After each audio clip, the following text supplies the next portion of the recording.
y un poco de epidemiología, vemos que esta va a ser la causa más común de diarrea aguda en neonatos y niños, ya que va a ser una de las principales causas de emergencia, de presentación de diarrea en emergencias médicas. Dos de los agentes más importantes y más comunes que van a producir diarrea en los países en desarrollo vienen a ser el rotavirus y la Escherichia coli, como ya lo habíamos revisado.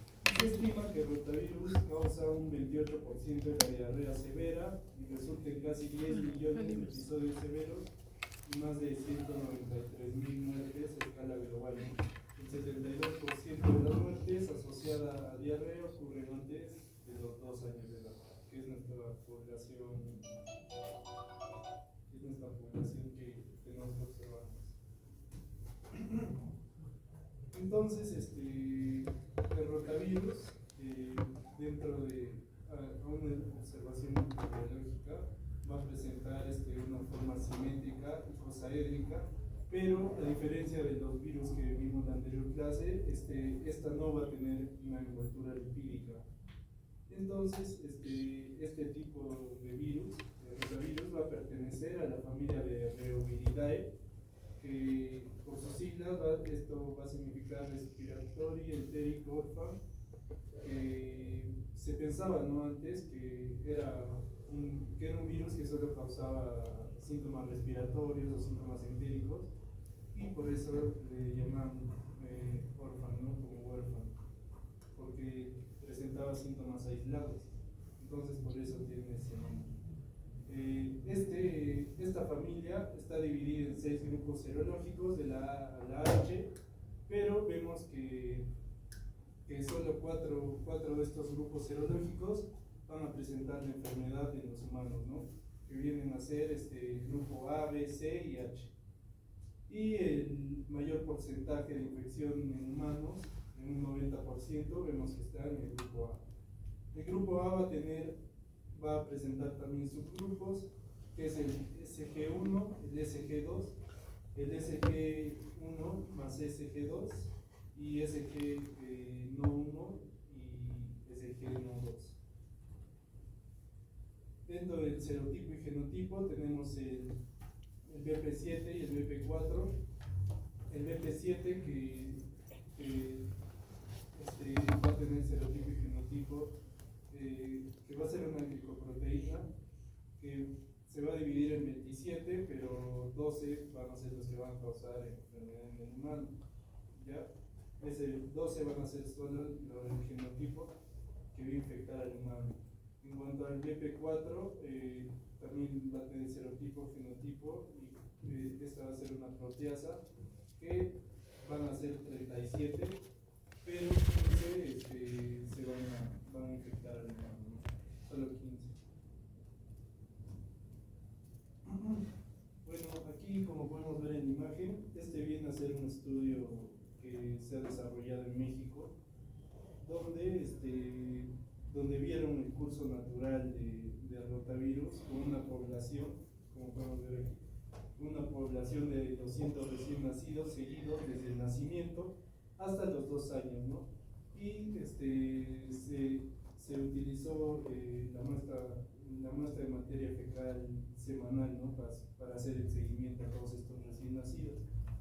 Entonces, el primer cuadro que vemos aquí nos va a mostrar la probabilidad de infección, que podemos ver aquí, y aquí la edad, ¿no?, en meses, donde nos va a mostrar que mientras más casos hay una infección más leve en menos frecuencia, ¿no? Entonces vemos que la primera infección va a bajar la probabilidad de infección mientras más casos se presentan, ¿no? Esta es la característica de este virus. Y en el cuadro de la derecha va a ser una diferencia en la severidad de la presentación, comparando la primera infección y la segunda infección, ¿no? Podemos ver que la severidad en la primera infección va a llegar a un pico de 16, ¿no?, mientras que en la segunda infección llegará a los 8 máximo. Esto es según una escala que más adelante les voy a mostrar, ¿ya? Pero como pueden ver, mientras haya más infecciones, la severidad de la enfermedad va a bajar, ¿ya? Porque se va a generar una inmunidad en el cuerpo. Entonces, ¿cómo es que una persona se va a contagiar con un ataque a rotavirus? La principal vía de contagio es de tipo fecal oral, pero también puede ser por las vías respiratorias o por contaminación, ¿no? Por transporte en la misma mano. Entonces el rotavirus va a ingresar una vez en el organismo, es incubado entre 1 a 3 días y el virus va a invadir el intestino y lo va a irritar, ¿no? Estimulando a las células que lo tapizan a producir líquidos. Esto, el aumento de estos líquidos va a aumentar las contracciones ambulantes del intestino, provocando dolores y deposiciones líquidas, ¿no? Por esto se va a producir la diarrea básicamente. Entonces va a haber una infección de las células vellosas intestinales, va a haber una disminución de la absorción de sal y agua, va a aumentar la secreción de fluidos y se va a producir una diarrea acuosa, ¿no? También va a haber una disminución de la actividad de las disacaridasas. Esto va a producir una malabsorción de carbohidratos y nos puede producir diarrea osmótica o una acidosis metabólica. Bueno, dentro de la clínica vemos que estos tres vienen a ser los principales síntomas, ¿no? Como la diarrea, vómito y fiebre. Que aquí también esta imagen la he sacado del estudio, donde vemos que en un 63% se van a presentar los tres síntomas, ¿no? Pero también se puede presentar diarrea y fiebre, o diarrea y vómito, o fiebre y vómito, ¿no? En esos porcentajes. Pero generalmente en la mayoría de los casos vamos a ver diarrea, vómito y fiebre en nuestros pacientes. Entonces, esta es la escala que les mencionaba antes, la escala de Ruzkay-Bezikari para severidad, ¿no? De rotavirus, que esta escala va a estar indicada para menores de 5 años, ¿no? Entonces, vamos a ver que el punto número 1 va a ser la duración de la diarrea en días, menos de un día, de 1 a 4 días, es 5 días o mayor a 6 días, ¿no? Y cada uno de estos va a tener un puntaje que vamos a ir sumando. Igual de evacuaciones en 24 horas, 1 a 3, 4 a 5, mayor a 6. Días con vómitos, que no presentó vómitos, 1, 2 o 3. Máximo de vómitos, episodios en 24 horas, 0, 1, 2, 4, de 2 a 4, mayor a 5. También la temperatura en grados centígrados, que vamos a tener 37 grados, de 37.1 a 38.4, de 38.5 a 38.9 y mayor a 39 grados centígrados. También el nivel de deshidratación, que va a ser ninguno, leve o moderado severo, ¿no? Que nos va a dar 3 puntos. Y si ya presentó tratamiento, si no tiene tratamiento u otro, sale de rehidratación oral, médicamente supervisada, o si el paciente está hospitalizado. Entonces, vamos a sumar los puntos, nos va a dar un nivel leve de 0 a 8 puntos, moderado de 9 a 14 puntos y severo mayor a 15 puntos, ¿no? Y con un puntaje de 9 o mayor va a haber una mayor posibilidad de que el paciente esté presentando el rotavirus. Bueno, dentro del diagnóstico, el diagnóstico es básicamente clínico, ¿no? Cuando vamos a observar esos síntomas específicos en nuestro paciente, es muy importante pedir el test de rotavirus A y S, ¿no? Va a ser el test que tenemos que pedir en emergencia. Después, la prueba de detección de antígenos también muy importante, y el ARN de rotavirus para el diagnóstico. Bueno, dentro del tratamiento, básicamente hidratar a nuestro paciente, ¿no? Con sales de rehidratación oral y darle glucosa. Y también podemos tratarlo viendo los síntomas que va a presentar, ¿no? Tal vez presenta fiebre, bajarle la fiebre, o los vómitos también.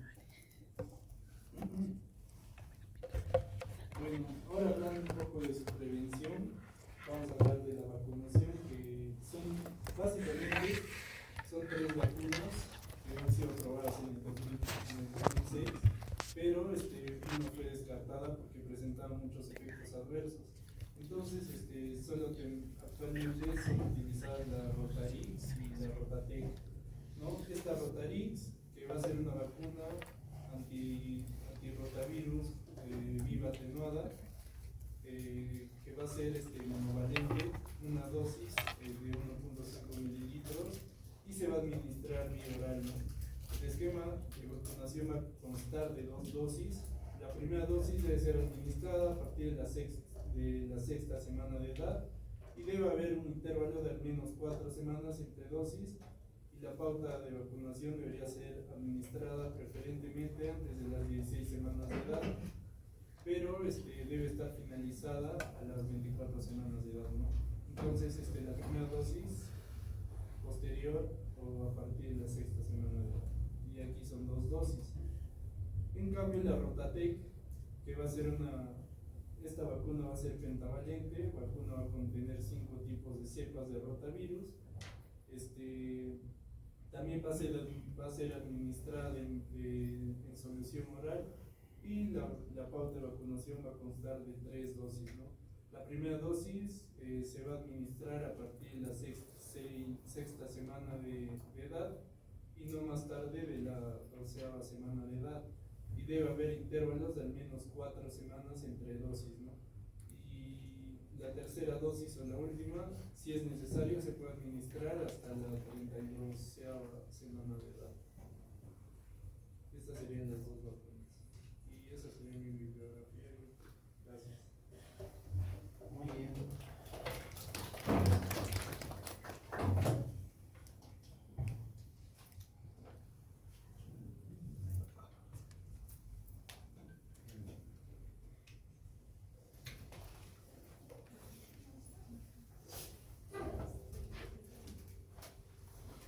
Julia y Elena han llegado ahorita, ¿no? Sí, doctor. Listo, muy bien, Fernando.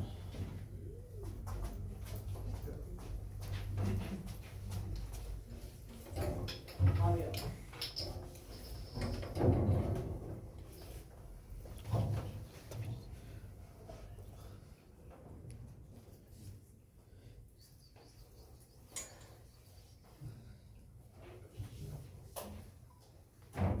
¿Cuál sería el tratamiento para el rotavirus?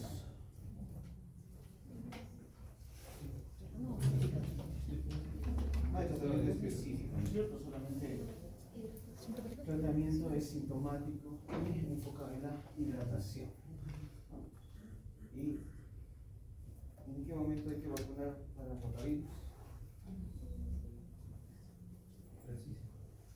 ¿A qué edad? A ver, Fernanda. A partir de la sexta semana. Ya, en nuestro país, ¿a qué edad vacunamos para el rotavirus?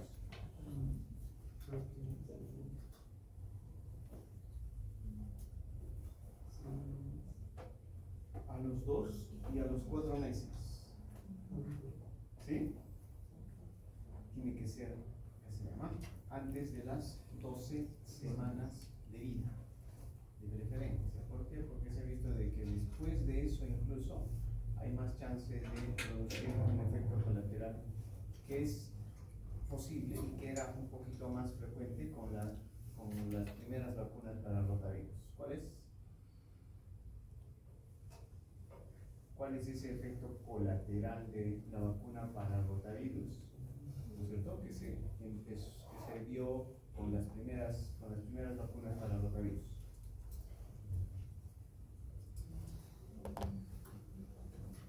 A ver, no.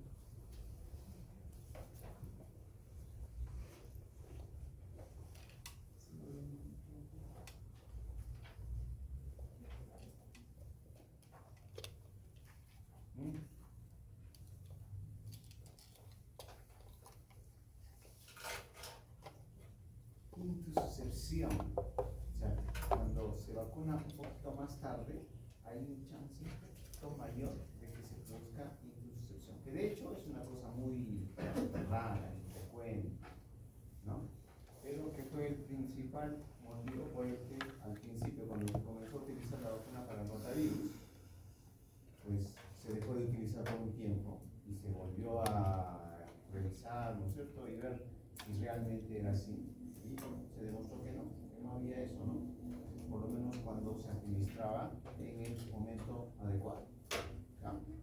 Por eso es que va a ser mejor siempre vacunar para rotavirus a las edades de 2 y 4 meses. A partir de las 6 semanas, como dice Fernando, o sea, mes y medio. Pero para ser prácticos, nadie viene pues a su control al mes y medio o al mes y una semana. Van a venir más o menos en edades exactas. Entonces, a los 2 meses le colocamos su rotavirus y a los 4 meses. ¿Ya? Entonces, y rotavirus es la primera causa de diarrea en el mundo. A pesar de la vacuna, sigue siendo la primera causa de diarrea en el mundo y sigue siendo la primera causa de deshidratación en niños. ¿Sí? Pero con el uso de la vacuna, felizmente esos cuadros graves de deshidratación con shock y que terminan falleciendo, pues prácticamente han desaparecido. Son importantes todavía, ¿no es cierto? Incluso la vacunación para rotavirus en esos lugares pues pobres, donde no hay acceso a servicios de salud, donde no hay agua potable, que van a estar con mayor riesgo de que esos niños pequeñitos, que todavía no han recibido la vacuna o que todavía no han completado la vacunación para rotavirus, pues a cuadros severos. ¿Sí? Muy bien, entonces rotavirus es un tema que ya hemos visto más o menos cuando hemos hablado de diarrea, pero ahora ustedes están viendo desde el punto de vista de la inmunización de la vacuna, cómo puede proteger la vacuna a los niños contra rotavirus. Muy bien, ahora seguimos con influenza. ¿Quiénes van a exponer? Maite. Ahora sí. Ya. A ver, chicas. Van a hablar entonces sobre influenza.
Pertenece a la familia Orthomycobilidae y esto va a tener tres tipos, que es el A, el B y el C.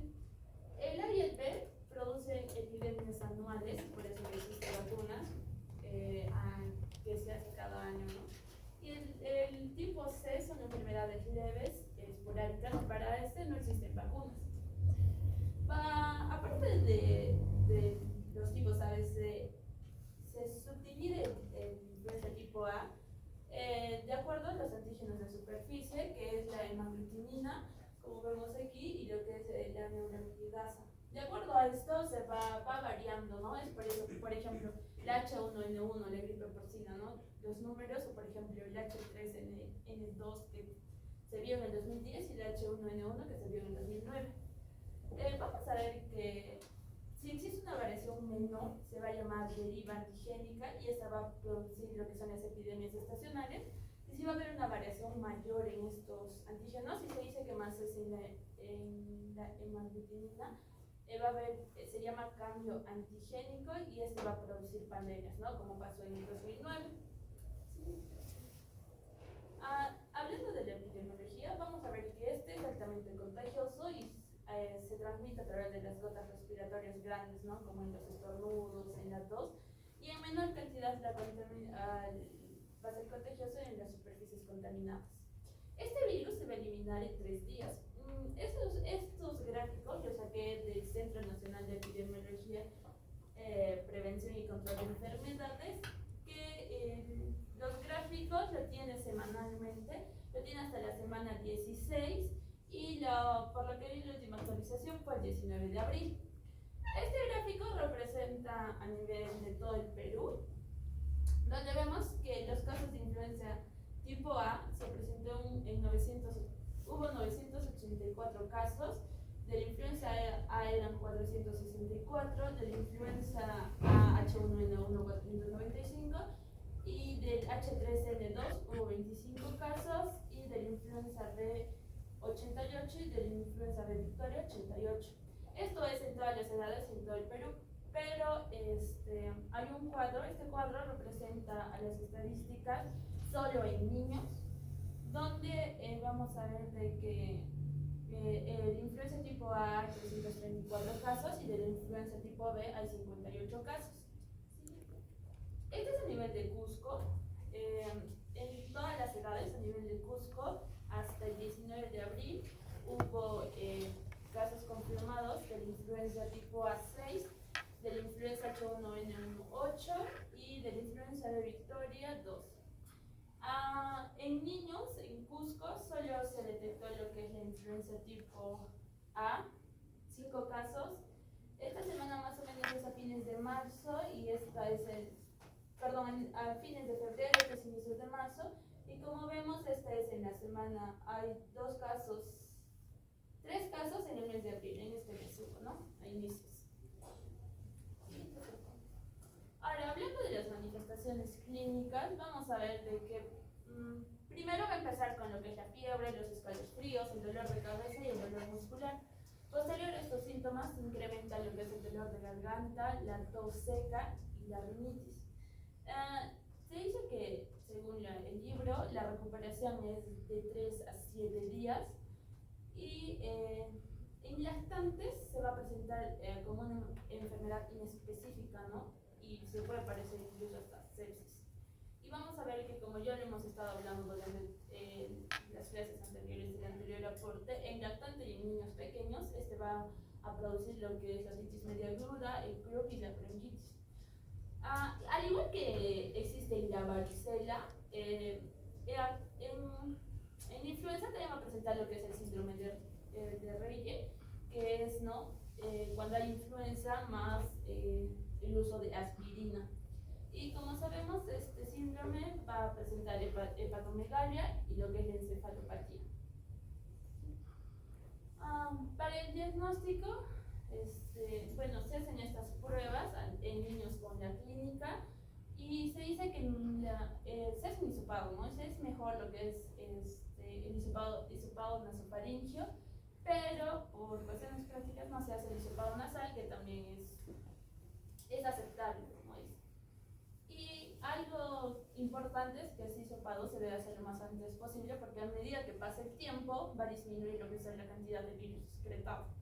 Esta es una tabla que nos presentaba el libro, donde te habla sobre el método, la disponibilidad, el tiempo de procesamiento, la sensibilidad y qué detecta. Vamos a ver que todos estos test diagnósticos va a detectar tanto el virus de la influenza tipo A y el tipo B. Primero tenemos a lo que es el test de diagnóstico rápido de la influenza, que el método son la detección de antígenos. Su disponibilidad es amplia y como dice, es prueba rápida, ¿no? Va de un procesamiento, va a salir en menos de 15 minutos y la sensibilidad es moderada. En la prueba rápida molecular va a detectar lo que es la amplificación de ácidos nucleicos. La disponibilidad es amplia y esta va a durar entre 15 a 30 minutos. La sensibilidad es alta. Vamos a tener a la prueba molecular, que va a incluir el RT-PCR, que es la reacción a cadena polimerasa con transcriptasa inversa que este también, al igual que el anterior, va a detectar lo que es la amplificación del ácido nucleico por la disponibilidad es limitada. Este va a demorar entre 1 a 8 horas, la sensibilidad es alta y esta es la prueba de anticuerpos por inmunofluorescencia directa e indirecta, que este va a detectar los antígenos, su disponibilidad es amplia, este va a demorar de 1 a 4 horas, la sensibilidad es moderada. Y por último tenemos lo que es la prueba rápida celular, el cultivo rápido celular, que este va a ser de virus aislado. Este va a tener una disponibilidad limitada y va a demorar entre 1 a 3 días, la sensibilidad es alta. Y por último, al cultivo de células del tejido celular, que este también va a ser virus aislado. La disponibilidad también es limitada y este va a demorar más, ¿no? Entre 3 a 10 días, pero la sensibilidad es alta. Ahora, en cuanto al tratamiento, Estados Unidos ha dicho que se va a utilizar 3 tipos de tratamiento, de los cuales actualmente solo se utilizan 2, los que son los inhibidores de la neuromitasa y los inhibidores de la endonucleasa dependiente de capa. Estos inhibidores de la neuromitasa lo que van a hacer es bloquear esta neuromitasa, ¿no? Y van a impedir lo que es la liberación y propagación viral al hacer que el virus no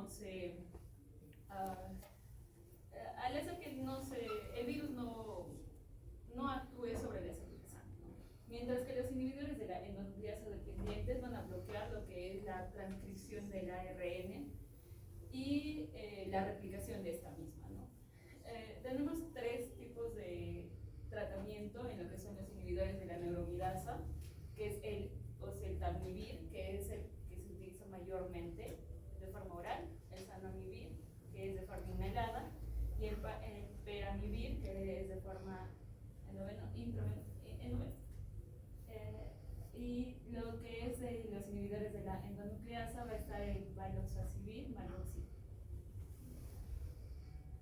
Ahora, en cuanto a la tabla que nos explicaba el libro de cómo hacer su administración y en qué el tratamiento de esto, ¿no?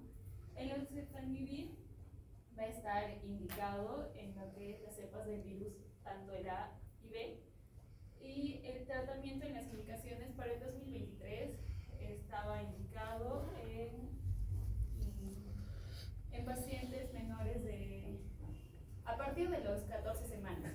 Pero para el 2024 hicieron una actualización que se vio a través de los estudios que se podía utilizar desde el nacimiento siempre y cuando sea a término y podía ser utilizado desde el nacimiento a más. Y en cuanto a los efectos adversos, se ha visto que ha provocado náuseas, vómitos, dolor de cabeza y reacciones en piel, pero no han sido tantas. El segundo en utilizarse es el zanamivir, que también es para el tipo A y B, que este va a estar indicado en niños de 7 años a más. Y los efectos adversos es que puede provocar broncoespasmos. El peramivir también va a ser también de 6 meses a más. Y no está recomendado en lo que es la quimioprofilaxis, o sea, en pacientes que estén en riesgo o pacientes embarazadas. Y que los efectos adversos que va a tener es la diarrea y reacciones en piel. Y en cuanto al valaxivir, marboxil, este va a estar indicado a partir de 5 años a más. Y en peso, esto también ha sido cambiado, ya que antes estaba indicado a partir de los 12 años, pero para el 2024, según el cuadro, es a partir de los 5 años a más, y con un peso mayor o igual a 40 kilos. Y sus efectos adversos van a ser las náuseas, el vómito y la diarrea. Cuando nosotros vamos a empezar a indicar el tratamiento, aparte de una indicación como esta, es cuando hay una sospecha de influenza, ¿no? Confirmada o no, se puede iniciar el tratamiento dentro de las 48 horas, o también cuando hay algún menor que pueda ser de alto riesgo, ¿no? Menor de 6 meses, ahí también se puede iniciar el tratamiento dentro de las 48 horas. Ahora, en cuanto a las medidas de prevención, tenemos lo que son las vacunas. Este cuadro lo saqué del cuadro de España, que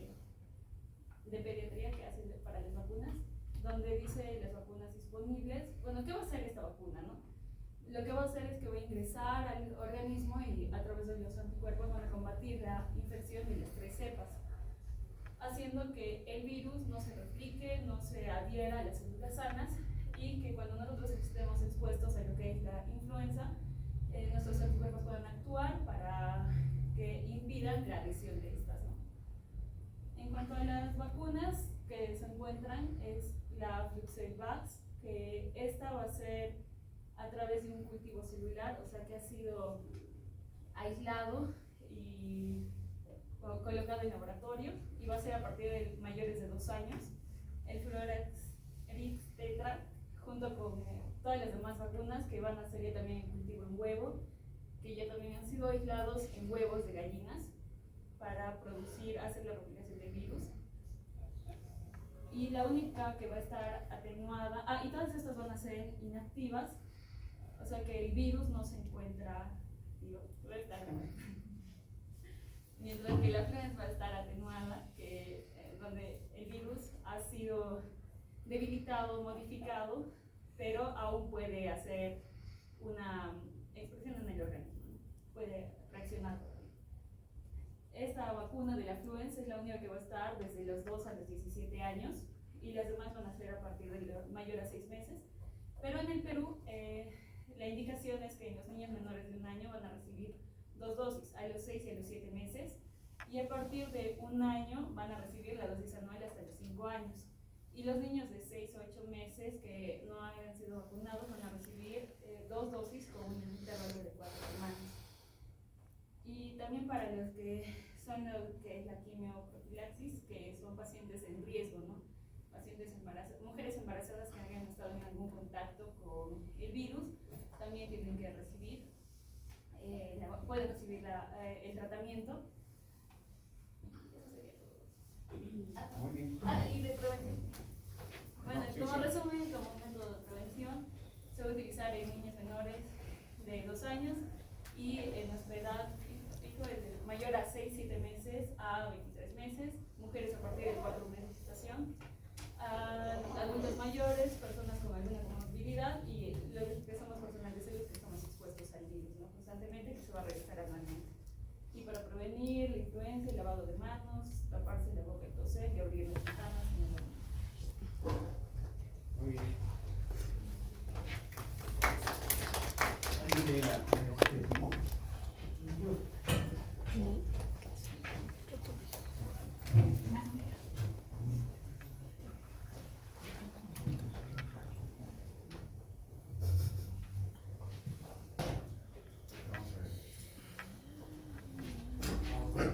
sobre influenza. ¿Tiene algún parentesco, Alex, con hemófilos influenza, no? Alex. No. ¿Sí o no? No. ¿Es un no? No, ¿cierto? Son dos cosas completamente distintas. Este es un virus y el otro es una bacteria. ¿Sí? Entonces, influenza A, ya nos ha dicho Natalie, que tenemos influenza A, B, C, incluso hay un D, ¿ya? Pero de esos, los que nos van a interesar son A y B, que son los que van a afectar al humano, ¿ya? A y B, ¿sí? ¿Cuál de estos produce pandemias? ¿Por qué? Porque esto tiene mutaciones y es por eso, como pasó en el 2019, gracias a los antígenos que tiene, hay esas variaciones. Ya. Y eso, además, ¿por qué? Porque la influenza A es la que causa pandemias. Todas las pandemias han sido producidas por influenza A, no han sido producidas por influenza B. Cuando decimos pandemia, nos estamos refiriendo a una enfermedad global, ¿no es cierto?, que se transmite y que se, ¿qué se llama? Se va por todo el mundo, como lo que hemos tenido con el COVID. Y en el 2009 hemos tenido pues, una pandemia por influenza A, H1N1, que lo conocí como la gripe porcina, ¿no es cierto? Entonces, la influenza A tiene la capacidad no solamente de afectar pues al humano, afecta a animales, aves, ¿no es cierto? Algunos mamíferos. Y entonces, esa capacidad de pasar de una especie a otra hace que cambie todo su material genético así en forma brusca. Y por eso, cuando emerge, pues nosotros no tenemos defensas contra ese virus y comenzamos a contagiarnos y en algunos casos son pues, casos severos, ¿no? Entonces por eso las pandemias siempre han sido por influenza A. Y actualmente la influenza A, ¿no es cierto? Los casos de influenza A que tenemos, que conocemos como influenza estacional, porque ya no hay ninguna pandemia en este momento, ¿no es cierto? ¿Son cuáles? Entonces vamos a decir así, influenza A, ¿sí? ¿Cuáles son? H1, N1 y H3N2. De vez en cuando aparece un H5N2, ¿no es cierto? O un H7, y esto está en relación a los tipos de dos antígenos de superficie del virus, ¿no es cierto? ¿Qué significa la H? A ver, Michelle. Esta H, ¿qué significa?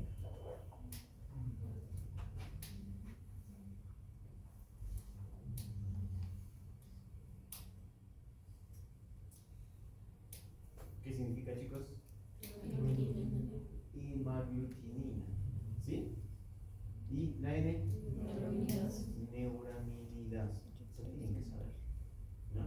¿Por qué? Porque nos van a preguntar, ¿qué se llama? Porque cuando nos coloquen las vacunas a los niños, ustedes les van a decir, doctor, ¿y por qué acá en esta vacuna dice trivalente y esta otra vacuna dice tetravalente? ¿Ya? Entonces, esto en cuanto a la influenza A. Y por ahí aparece, no sé, un H10, N14, una cosa así, ¿no? Puede ser cualquiera. Pero las que tenemos actualmente como influenza estacional, ¿influenza es lo mismo que gripe? ¿Sí o no? Sí. ¿Ya? Influenza no es un resfrío. ¿Ya? Gripe no es un resfrío. Gripe o influenza, después eso. ¿Ya? Entonces, y la otra, el otro tipo de influenza es B. En el caso del B, ¿no es cierto? Lo que tenemos actualmente son dos linajes. ¿Ya? ¿Cuáles son esos linajes, Mayra?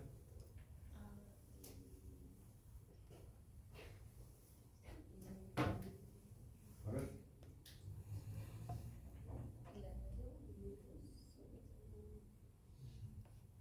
Mary. Victoria y Yamagata.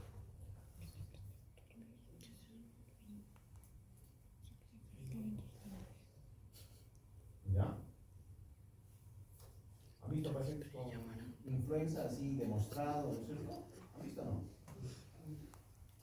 ¿Sí? Ustedes se han visto, ¿no es cierto? ¿Ya? Entonces han visto una neumonía por influenza. No hemos podido determinar, ¿qué se llama? No hemos podido determinar esto, pero sí hemos sabido de que era una influenza A, ¿no es cierto?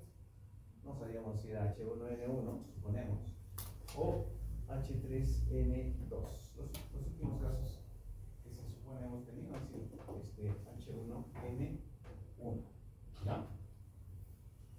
Y en lo que es influenza B, tenemos estos dos linajes, ¿ya?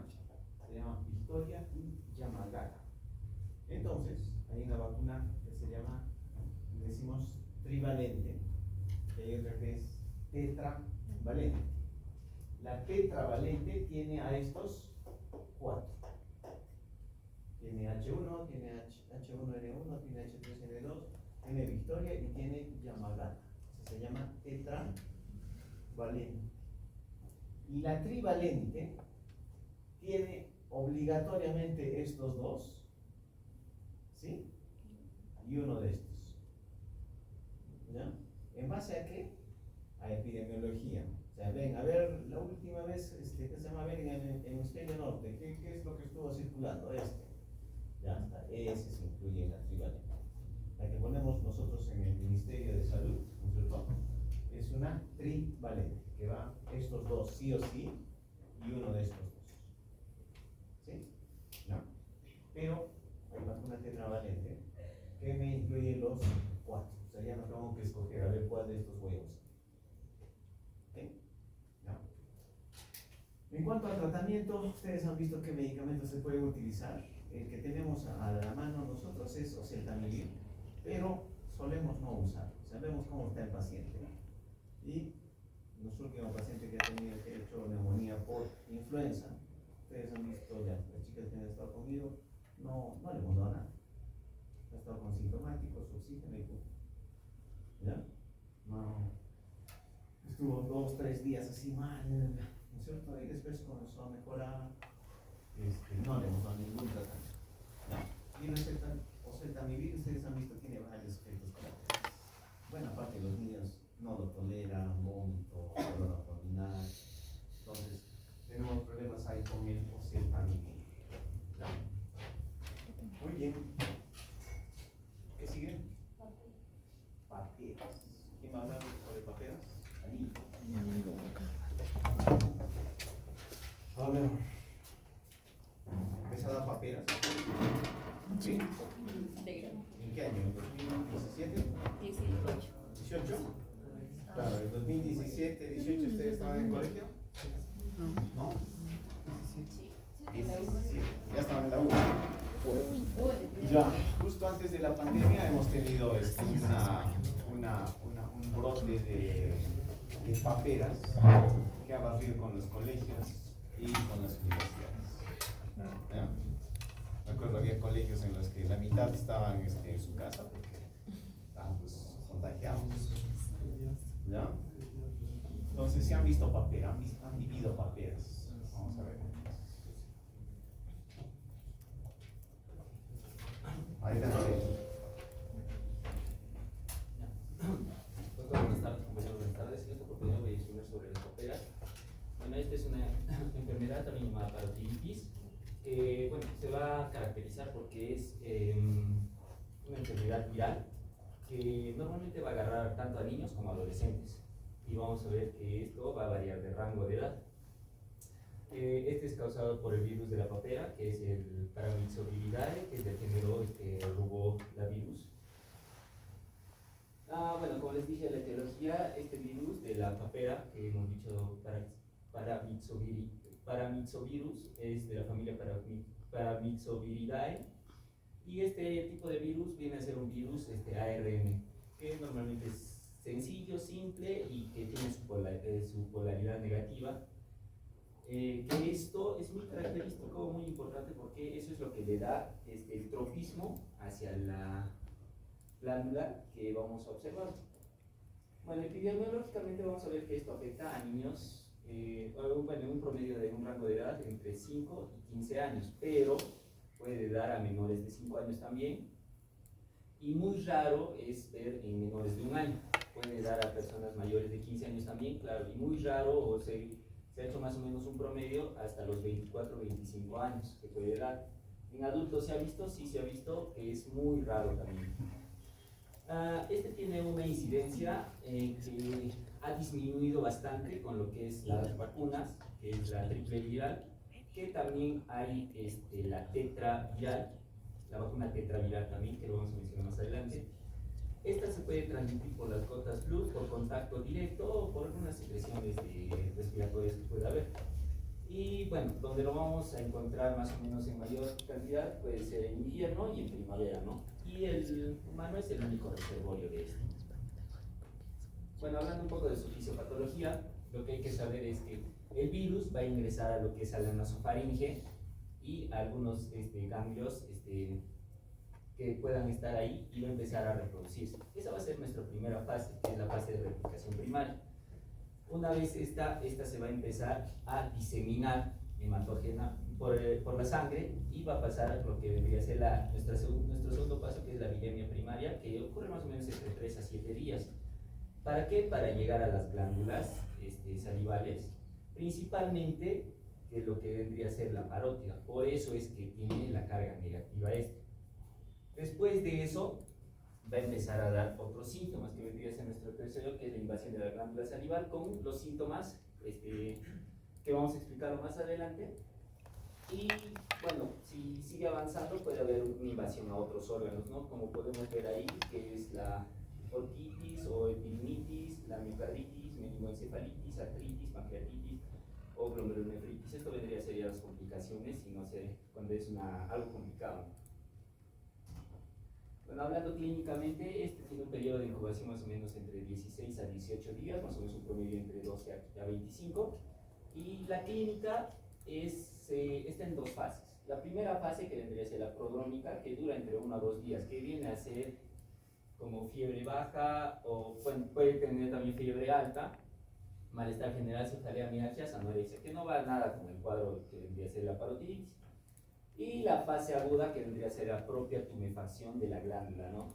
Que más que todo de la parótida. En este caso puede ser unilateral o bilateral, va a depender mucho de la clasificación clínica en que esté el paciente. Ahora, aparte de eso, puede tener dolor al masticar o tragar los alimentos, puede tener eritema o edema del conducto de esteno, o en menores de 5 años, como les dije, puede ser leve o asintomático, ¿no? O también puede ser severo. Ahora, aparte de esto, puede tener el paciente también dificultad para poder mover el cuello, etc. Bueno, el diagnóstico de esto es clínico, más que todo es clínico. ¿Se puede hacer algunas confirmaciones? Claro que sí, usando lo que es el PCR de transcriptasa inversa, que eso se obtiene de las secreciones orales o salivales.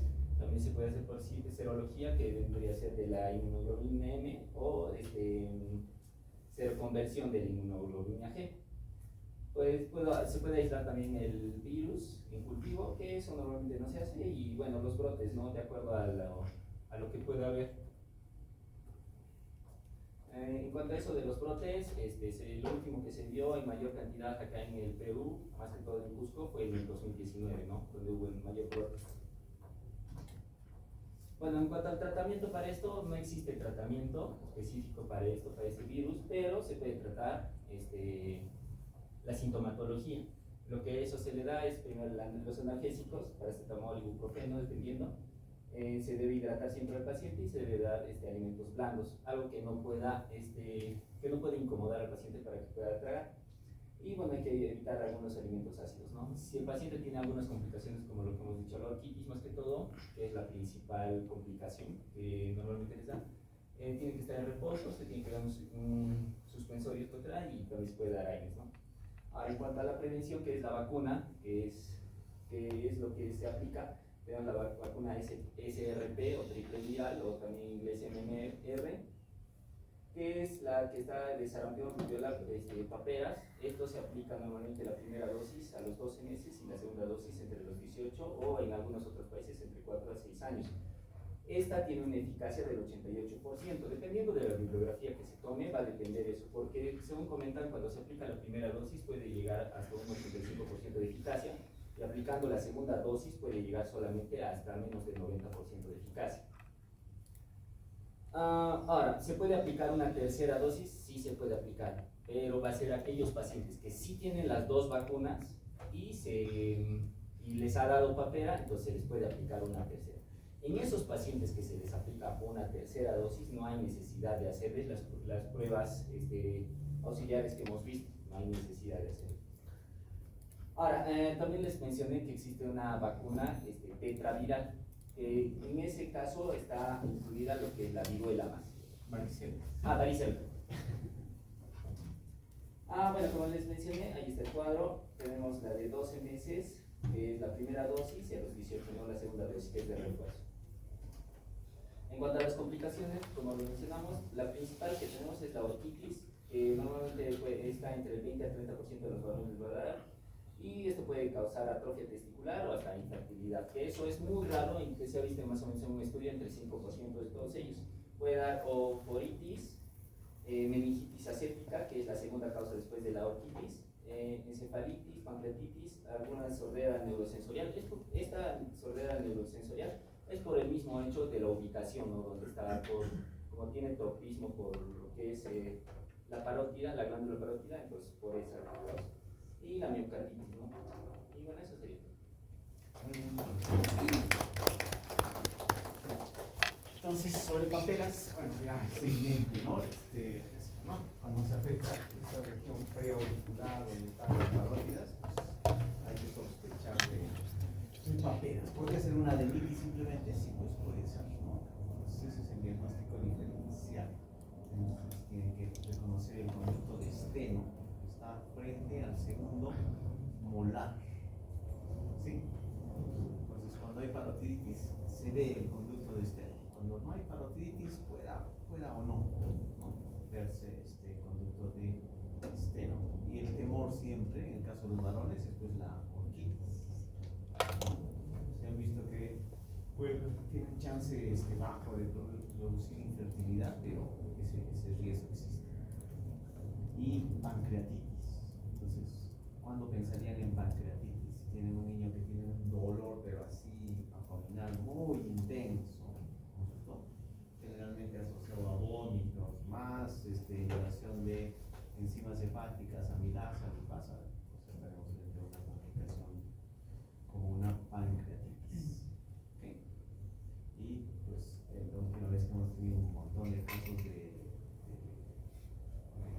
parotiditis ha sido en jóvenes, no ha sido en niños. Ahora vemos esporádicamente en niños, ¿no? Pequeños, pero y eso sí básicamente porque muchos de los jóvenes pues o no han recibido las vacunas en su momento o han recibido pues una dosis, ¿no? Y además con el tiempo la inmunidad va disminuyendo. Y han visto ustedes, aún teniendo las dos dosis de la vacuna, no se llega a una protección así óptima, ¿no? O sea, hay un porcentaje ahí. Hay una brecha que no está cubierta que se puede contagiar. ¿Okay? Muy bien. ¿Qué sigue? Fiebre amarilla. Entonces, ¿han visto las noticias? Hoy está habiendo casos de fiebre amarilla después de mucho tiempo, ¿no es cierto?, en nuestro país. Entonces, esta es una enfermedad que afecta básicamente a las zonas así tropicales. ¿Quién va a hablar sobre fiebre amarilla? ¿Las dos? Sí.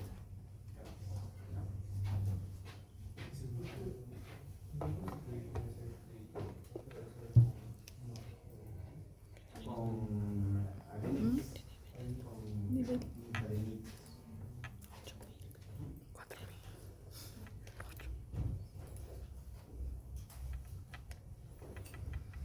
Muy bien, entonces ahora vamos a hablar sobre fiebre amarilla. Fiebre amarilla, ya nos habíamos olvidado de la enfermedad, ¿no es cierto? Pero fíjense, está volviendo a ver algunos casitos de fiebre amarilla. El problema de la fiebre amarilla es que produce una fiebre hemorrágica, así que empieza y no hay cómo parar, ¿no? Aunque buena parte de lo que conocemos sobre fiebre amarilla es pues de cuando no teníamos las unidades de cuidados intensivos que tenemos ahora, ¿no? Antes decíamos, salir de un shock séptico es ya bien difícil. Sacar a un paciente de shock séptico no es tan complicado. Es más, a veces tenemos niños o pacientes que salen de una falla multiorgánica. Uno dice, pero si tenía todos sus órganos comprometidos y aún así sale, ¿no? Entonces, el El problema es que esto ocurre en lugares donde no hay todos los recursos, ¿no? O sea, buena parte de nuestra selva no cuenta pues con todos los recursos como para atender un paciente así tan delicado como un paciente con fiebre amarilla. Y además están en lugares inaccesibles por lo general.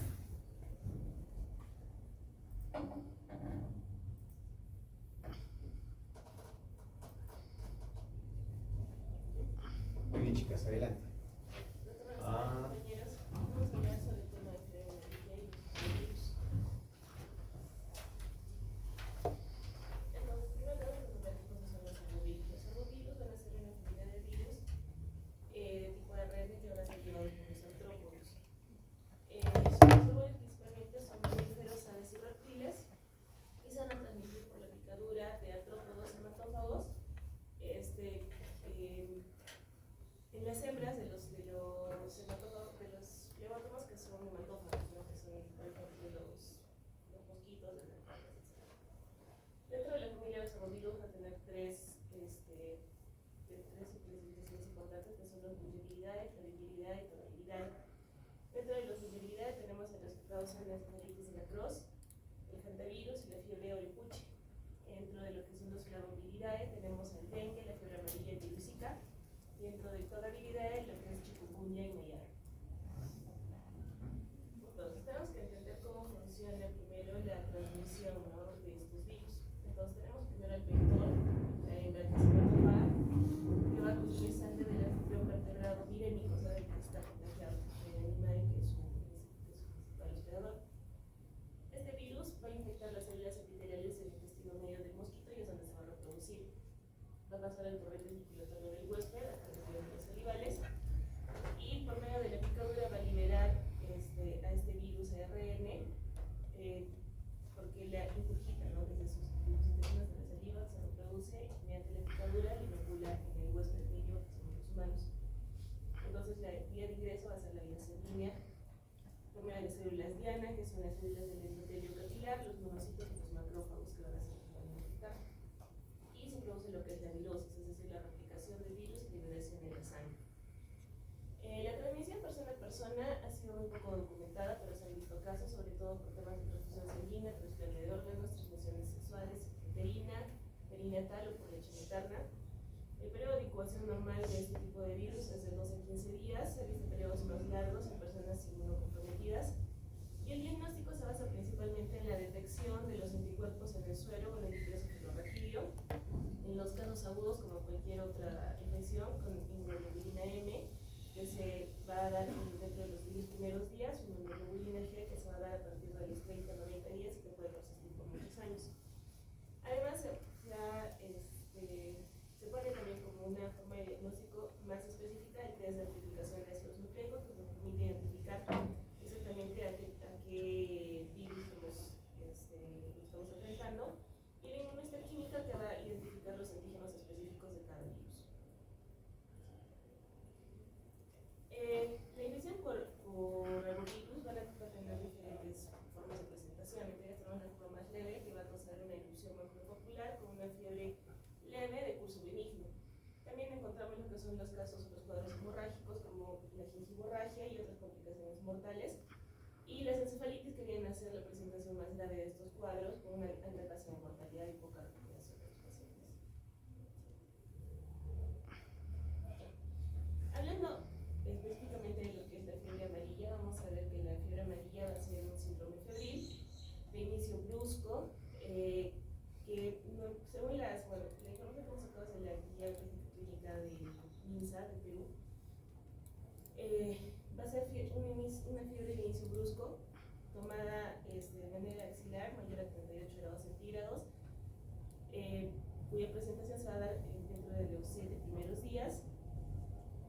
Y normalmente la población en la que se presenta es entre 5 a los 65 años y sin ningún tipo de foco infeccioso. La guía hace referencia a lo que llamamos lo que son casos probables, casos confirmados y casos descartados para fines de temas epidemiológicos. Los casos probables son aquellas personas de cualquier edad, residentes o que están en una zona endémica, o que residen o que han visitado esta zona en los últimos 14 días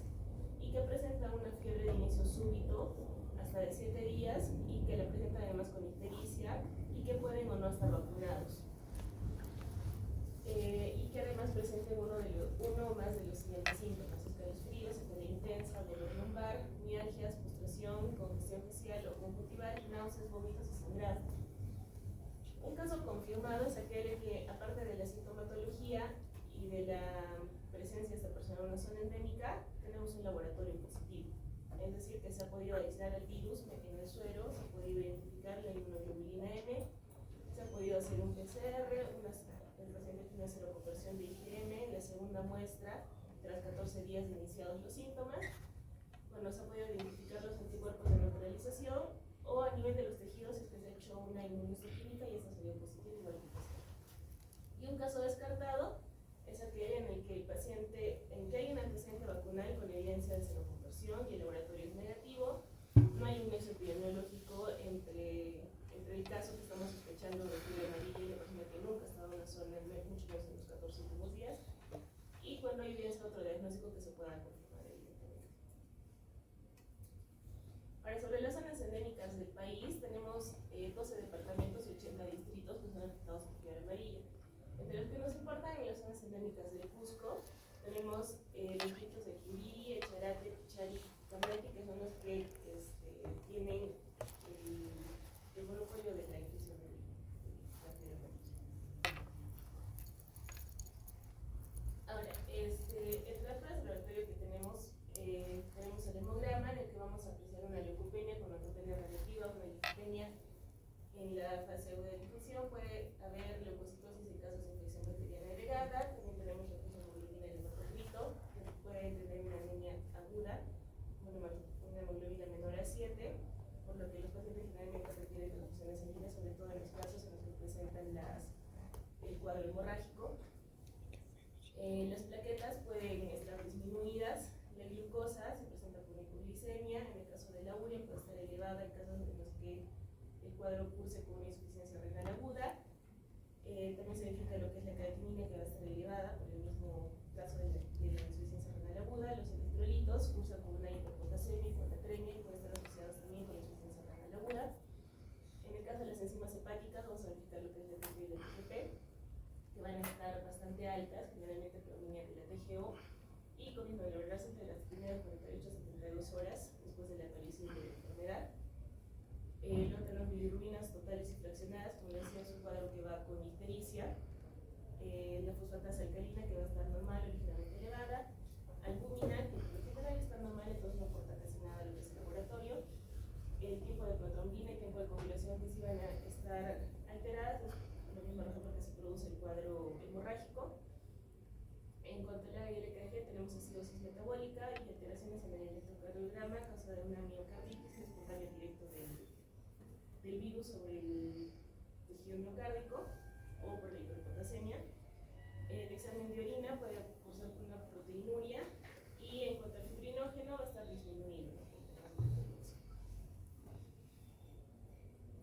En cuanto a los criterios para la obtención, la conservación y transporte de las muestras de casos con síndrome icterio-hemorrágico, que son como se reportan los casos de fiebre amarilla en nuestro país, tenemos que ver que la muestra biológica que se va a obtener va a ser el suero en una cantidad de 12 ml. En los pacientes con tiempo de enfermedad menor o igual a 5 días o en pacientes con tiempo de enfermedad mayor o igual a 6 días va a cambiar la forma como se va a diagnosticar. El periodo menor o igual a 5 días se conoce como el periodo virémico, entonces se va a hacer una detección del ARN viral y aislamiento con la identificación del virus. La muestra debe ser estéril, se debe enviar por cadena de frío refrigerada entre 2 a 8 grados centígrados y el tiempo de resultado en el sistema NetLab que se utiliza a nivel nacional se da en 3 días para el PCR y 30 días para el aislamiento viral. En el caso que tengamos un paciente que ya tiene más de 6 días infectado, también se toma la muestra de suero, 12 ml. El método diagnóstico va a ser por la detección de anticuerpos IgM y IgG. La muestra igual debe ser enviada de manera estéril, enviar en cadena de frío también refrigerada de 2 a 8 grados centígrados y el resultado se obtiene después de 3 días.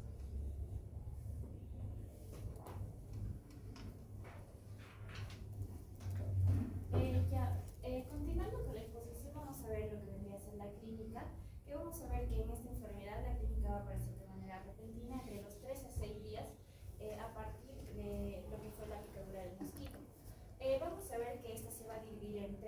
de acuerdo a qué periodo se encuentre, en qué periodo se encuentre la persona. Puede ser un periodo de infección, un periodo de remisión o un periodo de intoxicación, que vendría a ser más grave. El periodo de infección va a durar de 3 a 4 días, que en este caso la persona infectada va a presentar malestar generalizado, cefalea, fotofobia, dolor post-acro, mialgia, anorexia, náuseas y vómitos. Dentro de la exploración física también se menciona que la piel puede estar enrojecida, va a haber también un enrojecimiento de lo que es la conjuntiva, dolor en las encías, dolor en el epigastrio y una hepatomegalia con dolor a la palpación.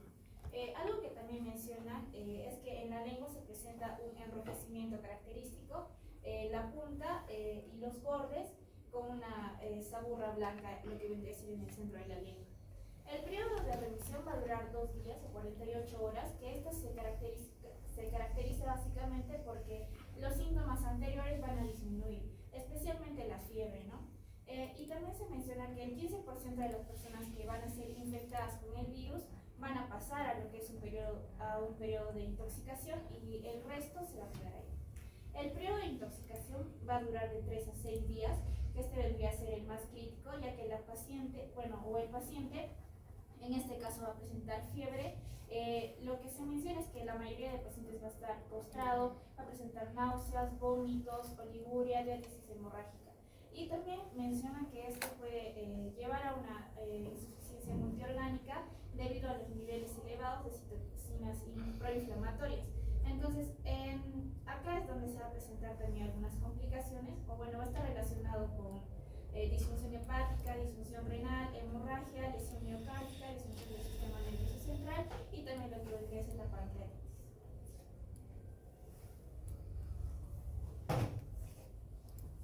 Ya. Les he puesto acá algunos signos de alarma que nosotros deberíamos identificar, ya que estos signos de alarma nos van a indicar que debemos tratar al paciente como si se encontrara en una fase tóxica y que deberíamos evaluar e ingresarlo a UCI. Vamos a ver que dentro de estos vamos a tener a los vómitos persistentes, la alteración de sensorio, la oliguria relativa a ingresos, la hipotensión arterial, el sangrado o diátesis hemorrágica y también un signo importante que es el signo de Fayet, que sería la presencia de bradicardia más fiebre en este caso. Dentro de las pruebas diagnósticas vamos a ver que hay diversas. Tenemos primero lo que es el diagnóstico molecular, en el cual se hace una prueba de PCR con transcriptasa inversa en el tiempo real, que lo mencionó anteriormente mi compañera, en el cual se va a utilizar la sangre o suero recolectado entre el primer y 10 días después del inicio de los síntomas. También tenemos a las pruebas de diagnóstico rápido, que en este caso puede ser el PCR, una prueba ELISA, que en este caso va a identificar o determinar los anticuerpos IgM, y también la amplificación isotérmica mediada por bucle de transmisión inversa. Y también tenemos a pruebas de diagnóstico rápido, que en este caso solo sería la prueba de ELISA. Tenemos a lo que es el aislamiento de virus y a la patología. El aislamiento de virus básicamente es la inoculación de cultivos celulares de mosquitos o mamíferos, que en este caso lo que se va a hacer es la inoculación endotrácica de lo que deben ser los mosquitos. Algo importante es que menciona que el virus también puede aislarse en lo que en un tejido hepático post-mortem, ¿no? Después de que haya fallecido el paciente. Dentro de la patología vamos a ver que acá se recomienda que nunca se debe hacer una biopsia hepática por el riesgo de hemorragia que puede tener esta. También se puede hacer en diversos órganos, como podría ser el hígado, el corazón, el vaso y el riñón. En el hígado hay una característica especial, ya que esta va a incluir una necrosis mediozonal, como vemos acá, y también va a tener unos cuerpos de consigma, que son característicos de la fiebre amarilla del tejido hepático. Y dentro de un corte histológico del riñón también se va a ver lo que es la degeneración grasa, ¿no? Dentro del tratamiento, el tratamiento en realidad va a depender de en qué periodo se encuentre nuestro paciente y de qué tan estable esté.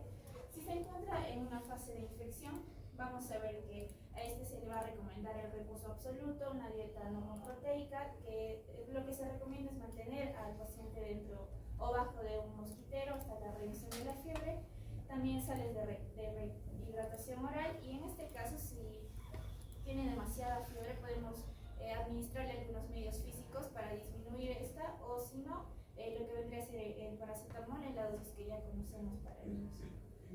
Y también podemos darle algún tratamiento farmacológico para lo que vendrían a ser los vómitos, ¿no? Eso básicamente, y lo demás son cosas que debemos tener pendientes, ¿no? Como medir la diuresis, el control de las funciones vitales y tener en cuenta el balance hídrico en estos pacientes. Y en cuanto al tratamiento del paciente en una fase tóxica, tenemos que tener en cuenta que estos pacientes tienen mucho riesgo de hipoglicemia, por lo que se les debe administrar lo que es una dextrosa. Como vemos, también se le debe hidratar enérgicamente con el objetivo de obtener una presión arterial media mayor de 70. También de tener en cuenta que estos pacientes pueden tener una alteración del sensorio y se debe medir el nivel de glucosa con tiroactivas en este caso. Y también se debe evaluar la administración de dextrosa endovenosa.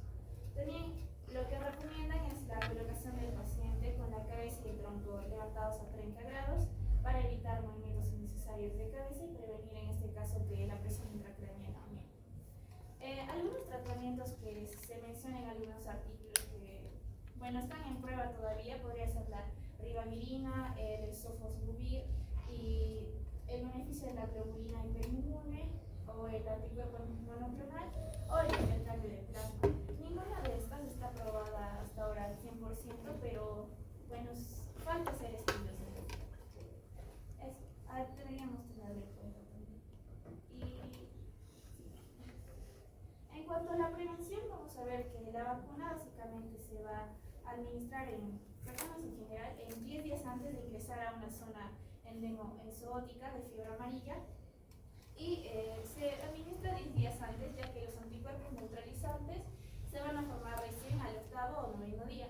Dentro de nuestro esquema de vacunación para niños en este caso, se menciona que se debe administrar esta vacuna en una primera dosis a los 15 meses, ¿no? Esta vendría a ser una única dosis por vía subcutánea de 0.5 mililitros y esto menciona que va a tener una protección de por vida y no se recomienda colocar una vacuna adicional. Algo que también se menciona en el UpToDate es que debemos tener cuidado a la hora de administrar la vacuna. Por ejemplo, como ya lo mencioné en nuestro guía, menciona que es a partir de los 15 meses, pero a nivel mundial se dice que se puede administrar a partir del 9º mes, pero nunca se debería administrar menos de 6 meses, ya que se corre el riesgo de que el paciente, en este caso, tenga efectos adversos como la encefalitis. Y en este caso, también mencionan otros efectos adversos si la vacuna se colocaría entre el 6º y 9º mes, que vendría a ser una enfermedad viscerotrópica o una enfermedad neurotrópica que sí se ha visto registrada en la bibliografía, ¿no? Que no es mucha, pero que sí se ha visto registrada. Esto es básicamente un resumen acerca de la vacuna. Y esto es un esquema de lo que vendríamos a hacer, o el manejo básicamente del paciente con fiebre amarilla. Gracias, eso es todo. Claudia, sí. Muy bien, entonces sobre fiebre amarilla, pues ya nos estábamos olvidando del tema. Básicamente era para recordar que existe vacuna para fiebre amarilla y cada vez ponemos menos, ¿no? O sea, buena parte de nuestros niños reciben vacunas del año y las vacunas que vienen después del año, unas las reciben y otras no. Y a veces les decimos a los papás, le pongo vacuna para fiebre amarilla, si no va a viajar a la selva, no es necesario. Y entonces se diluye y no recibe la vacuna y llega a edades mayores y nunca recibe la vacuna. Ustedes han visto que la vacuna es altamente efectiva, es una sola dosis en la vida, ¿no? Me acuerdo cuando recién se estaba poblando toda esa zona del Brain, que antes no había, estaban muchos centros poblados ahí, pues a todos los que viajaban tenían que poner la vacuna, ¿no? Y tenían que robarles prácticamente para ponernos la vacuna. ¿Ya? Entonces es importante que la vacuna sea administrada 10 días, por lo menos 10 días antes de estar en la zona endémica con fiebre amarilla. Y en estos últimos días hay casos demostrados, ¿no? O sea, muchas veces en los lugares más alejados la persona se puede morir y nadie sabe por qué se murió. Y le ponemos cualquier causa de muerte, ¿no? ¿Verdad? Esa es la verdad, pues, ¿no? O sea, se muere una persona en un lugar alejado donde no puedes hacer más cosas y le pones cualquier causa de muerte, ¿no? Entonces, en muchos de esos casos seguramente que comenzó así, pero cuando ya los casos son repetitivos, pues se hacen las investigaciones y en este caso estamos teniendo casos de fiebre amarilla en nuestro país. Había bastante fiebre amarilla en la selva de Brasil. Supongo que de ahí nos ha llegado, ¿no? Muy bien. Hepatitis A. Muy bien, ya hemos hablado sobre hepatitis B. Ustedes van a ver que hepatitis A y hepatitis B no tienen ninguna relación, o sea, solamente es un trofismo por el hígado en este caso, ¿no? Pero aparte, son dos enfermedades completamente distintas. Muy bien. Este año hemos tenido un pacientito con hepatitis A que vino del hospital regional y padeció una falla hepática así fulminante. Lo pudimos compensar en todo, pero el hígado nunca se recuperó. Nunca se recuperó el hígado. O sea, el hígado quedó re mal. O sea, la parte respiratoria, cardiovascular, todo estaba compensado, pero el hígado nunca se recuperó. Su coagulopatía, ¿no es cierto? Se mantenía, la encefalopatía la pudimos controlar también, pero el hígado, su único chance hubiese sido un trasplante hepático. Su único chance. Ahora, ¿alguna vez hemos hecho trasplante hepático en niños? No sé, creo que no. Muy bien, entonces, hepatitis A.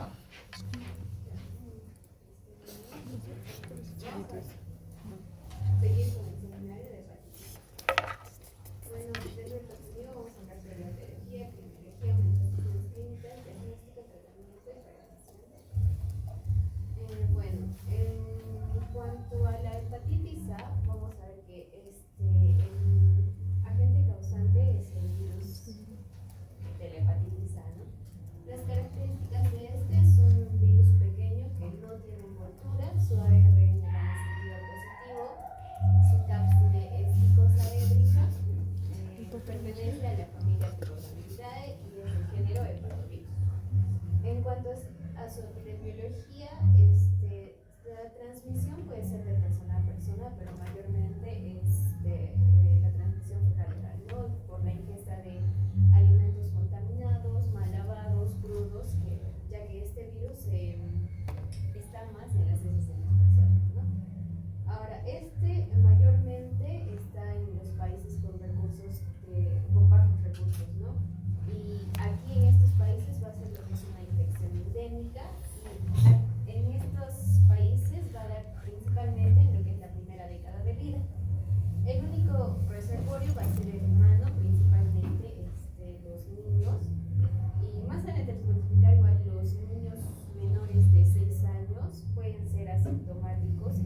también puede presentar, ¿no? Cuando ya es, digamos, más,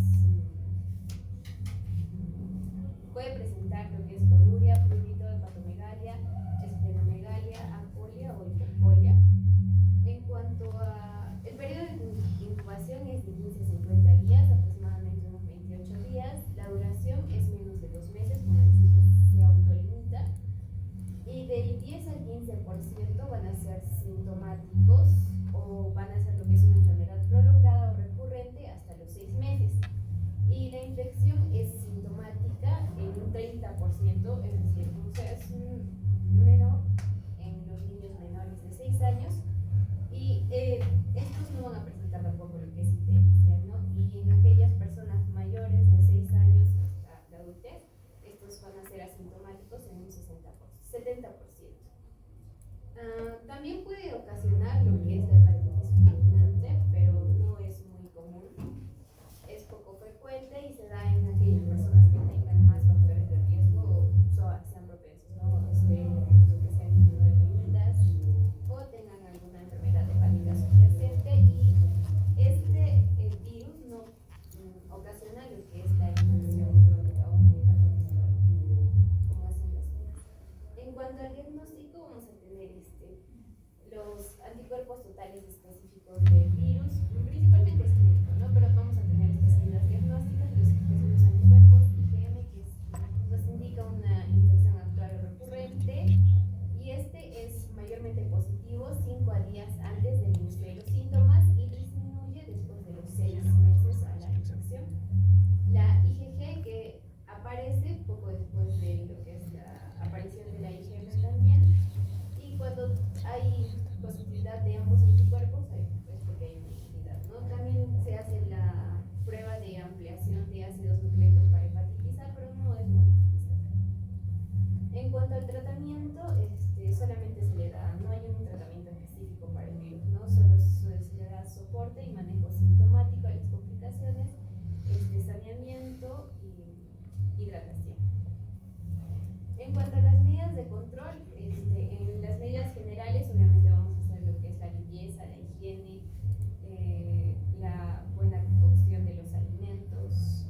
También en las escuelas y guarderías de trabajo se deben excluir a las personas que han estado en contacto o personas que estén contagiadas con este virus. Y tenemos aquí lo que es la vacuna contra el virus de la hepatitis A, ¿no? Vamos a tener 2 vacunas, que es la Abrix y la Bacta. Esta es mejor en las personas que son mayores, al año, se le da al año. Y hay otras vacunas que son combinadas, que tienen tanto contra la hepatitis A y la hepatitis B, que se le da a personas mayores de 18 años, ¿no?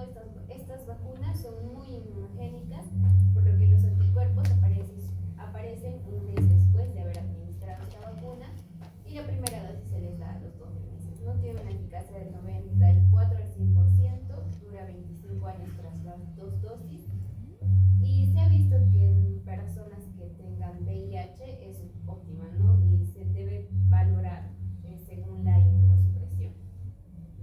Y no tiene efectos adversos significativos.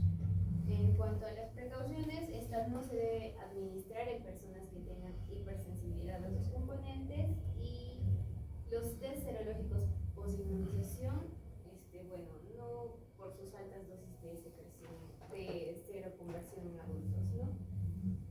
Y también se le da lo que es una en las medidas de prevención. Bueno, como ya les expliqué, las vacunas que se va a dar a los niños de 12 a 23 meses de edad y de 2 a 18 años, ¿no? En mi libro menciona que son 2 dosis, y a los mayores de 18 años que tengan mayor riesgo de infección o alguna enfermedad grave durante los brotes, o si es que hay brotes.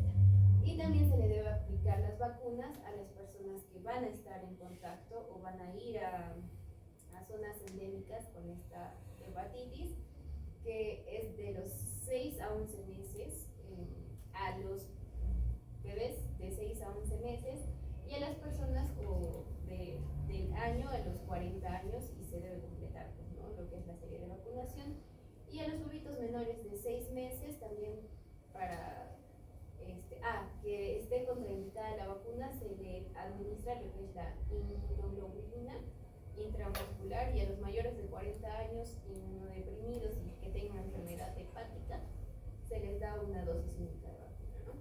Y también se les debe vacunar a las personas que tengan enfermedades hepáticas crónicas, y también a las personas, mayormente a todas las personas que tengan factores de riesgo. Eso sería. Muy bien.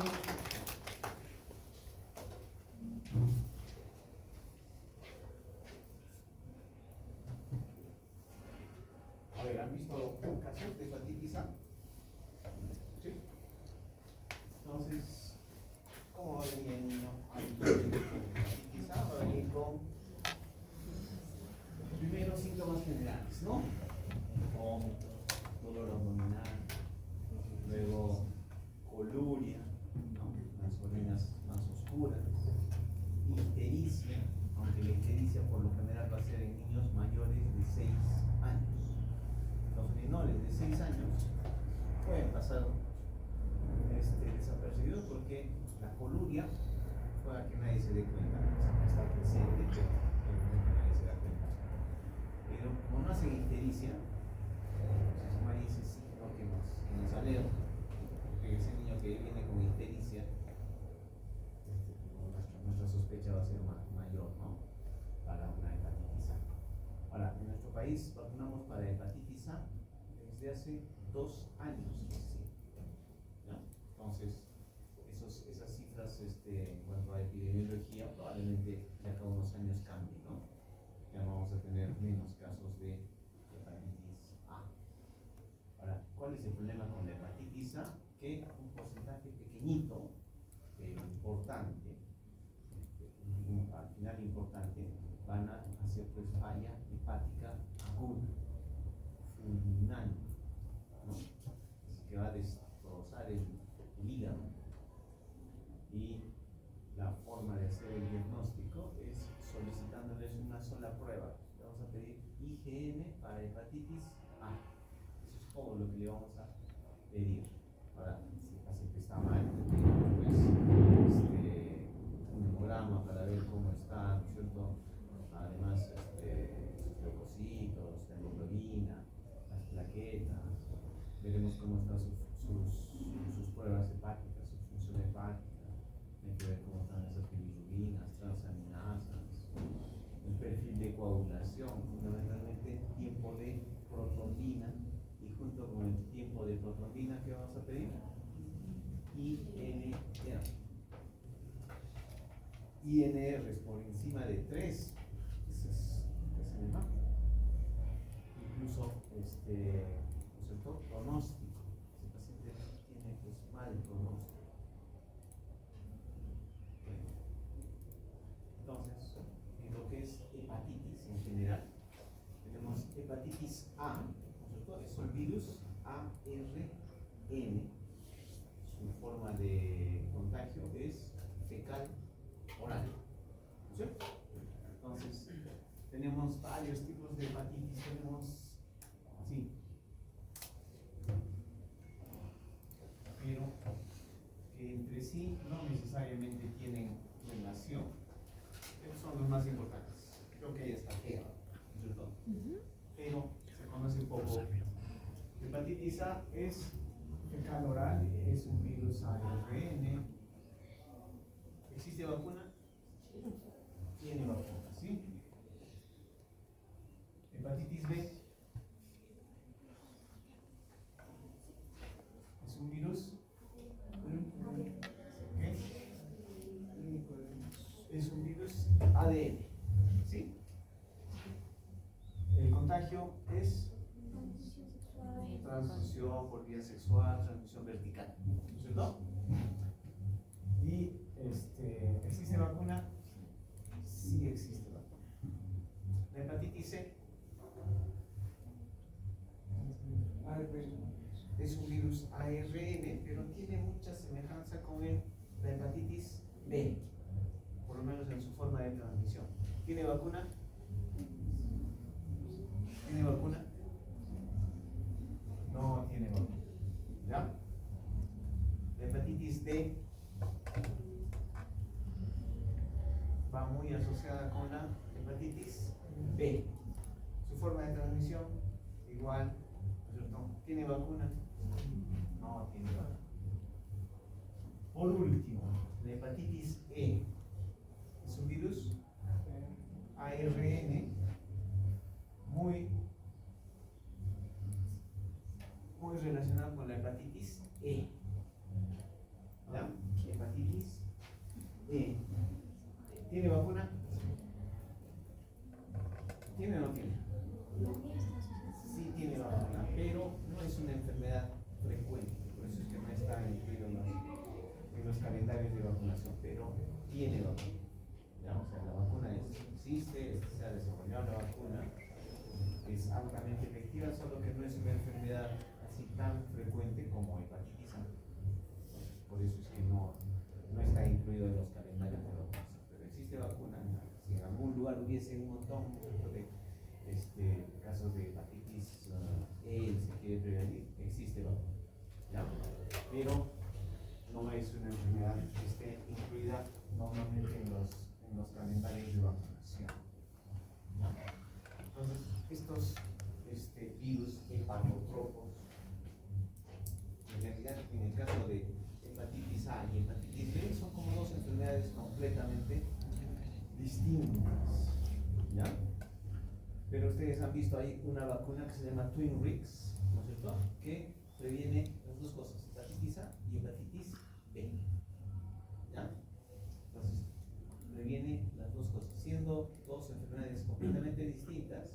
En este caso están relacionados por su hepatotrofismo, por el nombre, por ser ambas hepatitis, pues existe una vacuna que previene esas dos enfermedades, hepatitis A y hepatitis B. ¿Ok?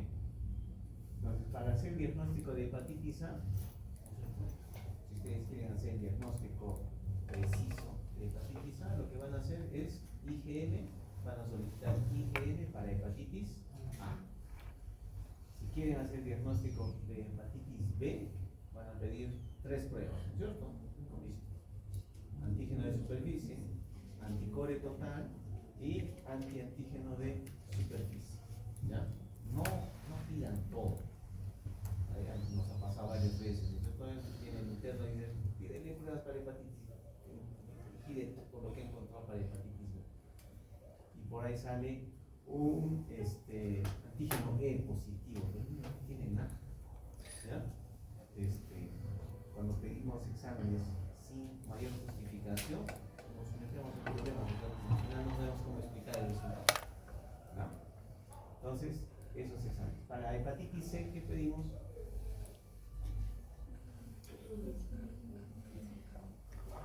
Para hepatitis C, lo único que existe es así, anticuerpos para hepatitis C, no hay más. Así se llama el examen.